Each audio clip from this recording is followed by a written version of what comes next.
नमस्कार दोस्तों, story book 12 में आप सभी का स्वागत है। सदियों से सास बहू का रिश्ता बदनाम है। एक बहू सास के लिए क्या करती है, आइए सुनते हैं। सुबह के लगभग 10 बजे का समय था। पोस्ट ऑफिस में ज्यादा चहल पहल नहीं थी।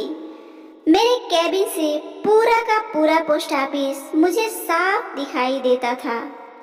मेरी नजर एक 40-42 साल की महिला पर गई। दिखने में सीधी सादी, मेकअप रहित, प्रभावशाली व्यक्तित्व वाली, पहनाव से मध्यम वर्गीय परिवार से लग रही थी। जिस तरीके से वह ऑफिस के कर्मचारियों से बातचीत कर रही थी, उसके स्वभाव की नम्रता साफ झलक रही थी। थोड़ी देर बाद मैंने देखा तो बेचैन सी बेंच पर बैठी थी। शायद उसे किसी का इंतजार था। इतने में पोस्ट ऑफिस की एक एजेंट आई। उस महिला ने एजेंट से कुछ बात की और एजेंट ने अंदर आकर मुझसे पूछा, सर, इनकी आरडी मैच्योर हो गई है।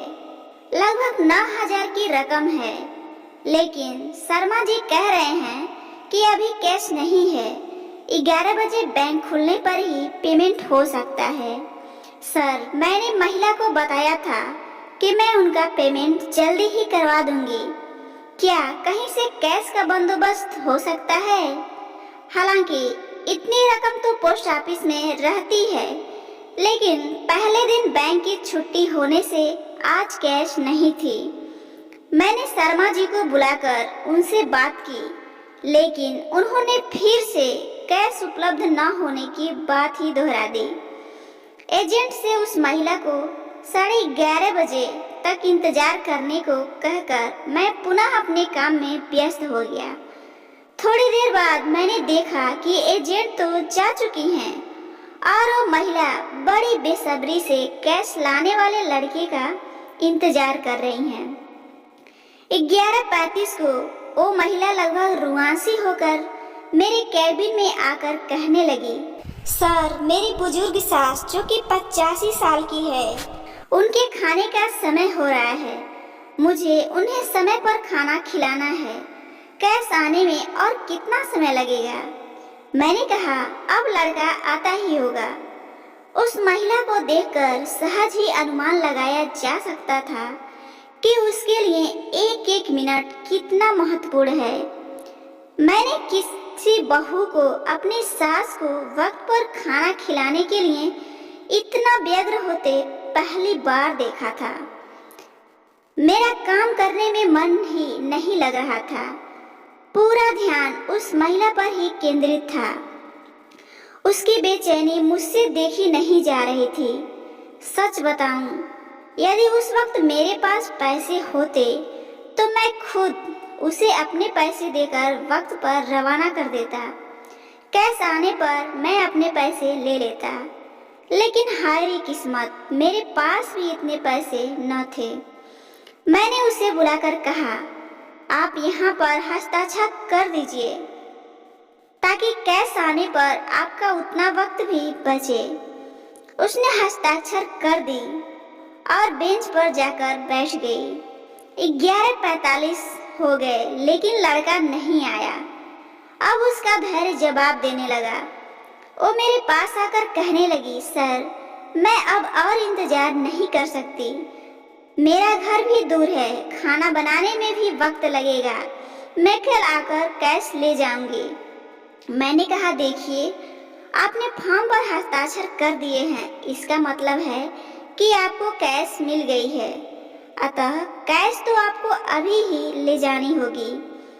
अब वो कुछ ज्यादा ही परेशान हो गई। 11:55 को वो फिर मेरे पास आई और बोली, माफ कीजिएगा सर, मैं और इंतजार नहीं कर सकती। मैं जा रही हूँ।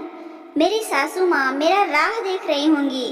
मुझे उनको वक्त पर खाना खिलाना है, चाहे इसके लिए मेरा इतने रुपए का नुकसान ही क्यों ना हो जाए। और वो सचमुच में चली गई। मैं और मेरा पूरा स्टाफ भौचक्का होकर उसे जाते हुए देखता रह गया। मेरी पोस्ट मास्टर की नौकरी में यह पहला केस था जिसमें ग्राहक को पैसे से ज्यादा अपनी सास को खाना खिलाने की पड़ी थी। एक मध्यम वर्गीय बहू जिसके लिए 9,000 रुपए बहुत मायने रखते हैं।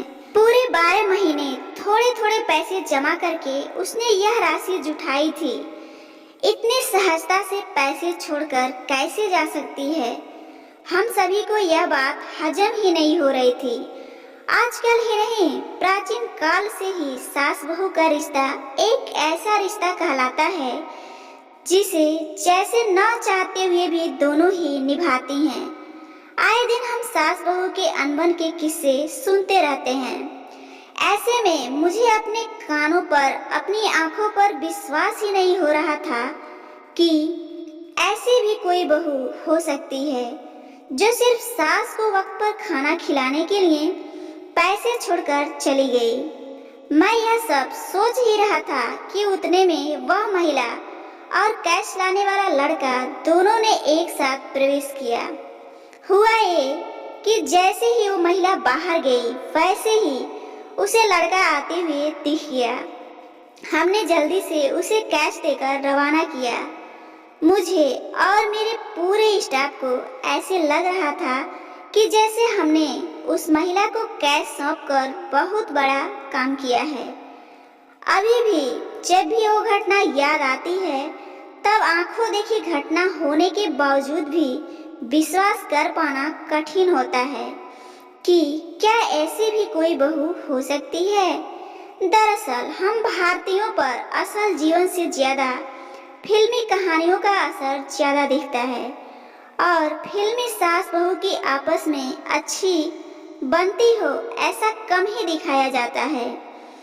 वास्तविक जीवन में सच मानिए तो अच्छी सास भी बहुत होती हैं और बेटियों से ज्यादा प्यार करने वाली बहुएं भी होती हैं। बस कुछ बहुएं या कुछ सासुओं के गलत कार्य की वजह से बदनामी सभी की होती है। दरअसल समाज में लोग शायद गलत उदाहरण का प्रचार ज्यादा करते हैं। दोस्तों, इसके लिए केवल बहुओं को ही दोष नहीं देना चाहिए, सास को भी बहू के मन में एक वात्सल्य माँ के रूप में जगह बनानी पड़ेगी। इस विषय पर आप लोग अपनी राय जरूर शेयर कीजिएगा और कहानी कैसी लगी जरूर बताइएगा। और रोजाना पारिवारिक कहानियाँ सुनने के लिए इस चैनल को जरूर सब्सक्राइब कीजिए। धन्यवाद।